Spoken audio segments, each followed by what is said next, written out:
Mwana mboka Samba Olonga de père et de mère atombeli bino boye malamu na katia émission oyo debout congolais matondo mingi pona fidélité pe confiance oyo bopesaka biso po ete tomemela bino basango ya République démocratique du Congo. Merci mingi na bino nyonso oyo bo appréciaka vraiment banalise pe ba information oyo tomemelaka bino. Ceux qui vous a déjà en direct, veuillez partager déjà les lives de cette émission. Likez, partagez, abonnez-vous si vous n'êtes pas encore abonné et soyez de plus en plus nombreux à commenter l'actualité. Justice Yanzambe et Ratakate, justice Yanzambe motomoko te aishapaka na contrôle nango. Wana ezali ba parole oye kotsaka biso tango yiso na émission oyo pona kotalisa ba commun des mortels que monso to salaka ezalaka na lifuti to pe litomba na yango oyo kolona ya mabe yeba pe okubuka kaka ya mabe Nzambe basakanaka na yete biso nyonso tokoleka na esambiselo d'une manière ou d'une autre. Toza déjà na 2025 bongisa bizaleli na yo pour ba conséquences ezala ya mabe te. Nalombango na kei na basango miminga liboso na bino mokolo lelo il sengeli to ba ete sango ya liboso ba contre offensive oyo FARDC azali komene na premièrement ezali en direction ya cité ya Rubaya, deuxièmement FARDC azali na bitumba pona ko récupérer Masisi centre des mains de l'ennemi tokolobela yango tokolobela pe cité à Karouba au FARDC azali kobunda pona ko récupérer bana hauteur ya Bwereme na chacha FARDC pe azali kuna ba front ezali multiple to se concentrer mingi pona ko lobela likambo etali Masisi centre parce que batebele bozanga kibiso lobi pona ba explication ko yeba ndenge nini Masisi centre ngo ezali ki récupérer par ba FARDC et retomba ke lisusu na maboko il y a ennemi. En tout cas, nous avons des explications à vous donner. Tokolobelango na kati. Il y a émission na biso ya mokolo ya lelo. Tokolobela pe na kati ya actualité na biso du jour. Ba déclaration ya Paul Kagame. Oyo, selon Malobaya Lobaki mokolo alobi atalisi ete azali susu vraiment achapesi mo Congo na processus ya Luanda. Atalisi pendaka azali susu na confiance ya médiateur te topé facilitateur oyo ezali président ya Angola Joao Lourenço yé pas azali lisusu ko condamné o ezali rapport ya ba expert ya Nations Unies oyo pona ye bazali koloba solo te parce que bazali ko s'attaquer te na ba cause profonde ya conflit. Donc alingi RDC, c'est-à-dire gouvernement ya République démocratique du Congo, bakota na lisolo na M23, nous allons en parler. En tout cas, nyonso ezali ba propos ya Kagame, ce qu'il pense peut avenir ya processus ya Luanda selon ministre des Affaires étrangères ya République démocratique du Congo tokolobela yango pe wana ezali pona makambo etali Kagame tokolobela pe chaîne ya El Jazeera oyo ezali retiré na ba chaîne oyo ezali accrédité na République démocratique du Congo. El Jazeera ba pesaki maloba na Bertrand Bisimwa moko ya ba terroriste oyo bazali ko causer mort pe désolation na est ya République démocratique du Congo. Donc action à liboso concernant décision oyo gouvernement congolais via le ministère de l'information et la communication bazwaki pour na kopekisa que ba média ba releyaka te propagande ya monguna. Action à liboso ezali ko retirer accréditation ya El Jazeera. Nous allons en parler. Vraiment, na kati émission Oyo, makambo ezali mingi ya kolobela. Vraiment, il y a à boire et à manger. Merci à tous ceux qui nous rejoignent déjà dans les cadres de cette émission. Si vous êtes en direct, veuillez liker et partager les lives de cette émission. Kabola déjà, émission Oyo na voisin. Partagez yango parce que mingi ya kolobela ezali bolukaka mise au point. Samba Olonga ne dit que vrai. Oyo ezali ya kolobate tolobakate o ezabo solo to présenter kango na bino ce qui est discutable awa ezali parole d'évangile te na lingaka mutu nyonso a réfléchir pour tirer pe ba conclusion na ye. Nous donnons ce qui est vrai pour permettre aux Congolais et Congolaises de bien comprendre la situation. Donc ce qui est ali mileki ngana pesa kangote to pesa kaka information et kokozala vérifiable. Bienvenue sur GCAM Télévision, bienvenue sur l'émission Debout Congolais. Merci Nabino Nyonso Bozali pour rejoindre actualité présentée par moi Namboka Samba Olonga. Ozali le bienvenu, partagez live émission Oyo, likez vidéo Oyo, Kobo Sanate surtout, ko tika commentaire ko yebisa biso depuis wapi yozali ko partager basangona biso na République démocratique du Congo, depuis wapi yozali ko landa biso à travers les mondes. Nautaki koloba awa na début que bitumba ezalaka bitumba ba contre-offensive ezalaka ba bataille menée ezalaka ba bataille perdue pe ezalaka lobby nazalaki dérangé. Je n'avais pas une émission en direct lobby, mais compte tenu à nombreux européens biso confiance nazalaki à l'aise parce que les gens voulaient savoir nini ezali koleka sur terrain avant tout côté en actualité où ezali à Rubaya, parce que c'est ce qui se passe aujourd'hui. Nous vous devons des explications parce que tout site au Memangambu il y a quoi expliquer bino makamundenge ezali kolekela. Donc d'abord je vais me concentrer pour na kolobela likambo etali actualité na Masisi centre. Qu'est-ce qui s'est passé? Pourquoi à une journée de reprise FARDC a Zui Masisi centre? Après 2 heures, même pas une journée à Kokoka, parce que Togo Kolobake 24 heures, pour arrêter Toyogi Lissousou que contradiction ezali, les FARDC ont fini par quitter Masisi centre, bah se replier Lissousou, bah se replier qui pourquoi ils ont perdu vraiment Masisi centre. Là, Tozali Kokota na Mozindo. Et là, Waliboso Tosengri Toye Bezali d'abord conformément à la stratégie ya Bitumba. Ndenge armée Bundaka, Bundaka Ndenge Nini. Et surtout contexte ya Est, ya République démocratique du Congo. Masisi centre et Kweyaki. Na maboko ya Banguna. Ba FARDC na biso na pression. Oyo bazalaki nango. Ba yaki pona ko récupérer. Il faut d'abord savoir que notre armée n'était pas préparée à une attaque na Masisi centre. Avant Masisi centre et Kweya, l'armée congolaise avait déjà un autre plan. C'est-à-dire des localités lokola Kibonga, Oyo, ezalaki récupéré, eza site moko minière, ezalaka kuna eza ba localité où ba mine ezali. Le FARDC déjà ba préparer qui ba opération na bango coordonnée, ba récupérer pe ba localité yango. Mais au même moment, nangamu pe ennemi, bango ba visaki Masisi centre. Ce qui a fait qu'il faut que le front ezali ebélé. Nangamu ya armée congolaise, nous avons visé le site Oyo ezalaki minière, la localité minière. Pour récupérer, Nangamu na bango ba visaki Masisi centre parce que l'objectif c'est de voir encore plus loin, déstabiliser davantage. Tant qu'on va récupérer Masisi centre, nos FARDC au bazaki stationné, na renfort Oyo bazwaki. Bazongi Mbangu, parce que l'ennemi lui aussi n'avait pas consolidé. Bazongi Mbangu, force de frappe tellement il est kaki. Bazui contrôle ya Masisi centre. Et tant que vous avez contrôle, il y a localité, topé zone moko donné, fortification ezalaka. Ezalaka na ndenge nini bokoki ko assurer défense pour que localité wana ekoma réellement ya bino. Le FARDC n'avait pas encore consolidé leur position dans Masisi centre. Consolidation et ça les maka, bokei, botier, barrière, bopoussani, botier, boko kocha même 3.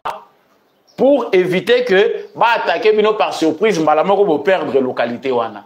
C'est ce que le FARDC devait faire dans 24 heures où il a qui reprise, il y a Masisi centre. Les FARDC n'ont pas eu ce temps-là. Déjà, dans Ngambu, il y a Rwandais. Il faut le lope biso pe to apprendre état-major na biso pe ba oyo ba uti kokota sika ba apprendre comment opère l'armée terroriste rwandaise. C'est-à-dire bango ceux qui batindi équipe à liboso eye une fois qu'ils ont quoi il y a déjà il faut boye ba na sima na bango baza déjà na base mususu ezali ya renfort. Bango renfort il faut base la ressource te ke uta Rwanda. Donc baza kotinda ba mususu bazozela déjà. C'est quelque chose que nous d'habitude, on ne fait pas. Nous, nos renforts doivent attendre longtemps pour renforcer ma position. Il y a bateau déjà va conquérir localité Moko Songolo Pakala. Donc, Nangambu Nabiso, les FARDC n'ont pas pu gérer Massissi Centre parce que renfort d'abord est tardé. Deuxièmement, les Rwandais étaient déjà en avance par rapport à renfort. Une fois repoussé, on a la colline. Kaka Butu Butu wana déjà bazaki na renfort. Na Tongo, bazongi ko attaquer. L'un des problèmes, l'une des causes, j'allais dire, ezali que Massissi Centre ekweya. Ezali pe protection ya population civile. Ezana bandeko na biso mususu tango toza ko kota na ba critique, toza ko landela makambo ya position ya bitumba, tozali ko tenir compte te ya ba réalité en situation de guerre au milieu des populations civiles. Nos FARDC ne peuvent pas utiliser des armes lourdes, bombarder, se comporter comme il le faut au milieu de la population. Erreur, on en profite pour tout véhiculer le message. La population a vu ce faut pas apprendre. Bisika bitumba ezali lorsque le FARDC bazali ennemi azap pembenité, il faut s'éloigner dans la zone où bitumba ezali. Vous comprenez que nous avons perdu Massissi Centre au milieu de la population. Il y a eu plus d'une trentaine de blessés. Population civile ezalaki victime. Bazako larguer ba bombe ba obus. Na kati ya population civile, oyo bazaki obligé ba cohabiter na FARDC. Combat corps à corps na situation ndenge wana moyen sali mamalamu ezati. Bokobata mana bandaku, boluka ndenge nini kosala. En fin de compte, ce sont les FARDC qui se sont retirés par respect pour que les populations civiles ne puissent pas payer les prix. Il y a beaucoup de désordre, FARDC à se retirer. Tant que vous avez un repli stratégique, non. C'est l'une aussi des causes et ça là que Massissi Centre FARDC a se replié. Repli wana ezana ba front nyonso te boko mona ke na Lubero front ezali na Massissi front ezali na Nirangongo front ezali ba front eza ouvert et belé. Les FARDC ont leur stratégie. Nangambu pe ya ba Rwandais baza pe na ba oya bango ba stratégie.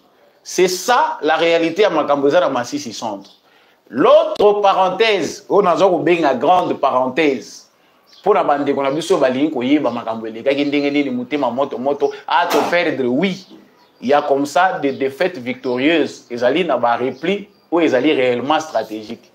Dans le cadre où ils ont commis les lots, pour naba oyo bazako lukaba yeba penda ya solo. Ezali que les batailles sont devenues de plus en plus techniques. Naba renseignement militaire selon nos FARDC bande ko biso bazate sur terrain. Ba yebi ke ezali susu nano problème ya nombre ya ba militaire te nase. Et comme il peut likambu ya ba technique pe bibundeli obino bozali ko utiliser. Soki na ngambu na biso ba technicien na biso ba militaire o baza ko assurer technique aviation na biso militaire batali ba moni bibundeleza na ngambu ya ennemi na front wana bozali ko bunda boza capable ya ko faire face. On ne peut pas sacrifier les militaires, il faut boluka stratégie ya contournement. Ce qui s'est passé na front ezali ba réalité tolobela mikolo e utaki koleka. Les Rwandais sont dotés de véhicules avec des systèmes anti-défense aérienne. Bakomaki nango soki 5 mitukawana. En dehors de ça, bazali na ba oyo bazali kobenga ba missile solaire oyo ezali individuel, c'est-à-dire ba ko memango lokola balance roquette. Bibundeli wana na ngambu na biso pe, toza pe na ba système na biso ya défense anti-aérien et c'est comment pe na RDC. Mais ce n'est pas sur tout le front que Bibundeliwana ezali. Les Rwandais, dans leur ruse, tant que qui aviation militaire, il y a FARDC ezali kopé sabango ba perte mingi. Ils ont tout fait pour multiplier. C'est-à-dire ceux qui baillent na front ya Kibumba, bache yango. Baillent na front ya Sake, bache. C'est-à-dire ceux qui basent na 5 fronts ouverts, ils doivent tout faire pour déstabiliser la défense aérienne de la République démocratique du Congo. Ezali oyo ezana mutu na bango. Nangambu na biso pe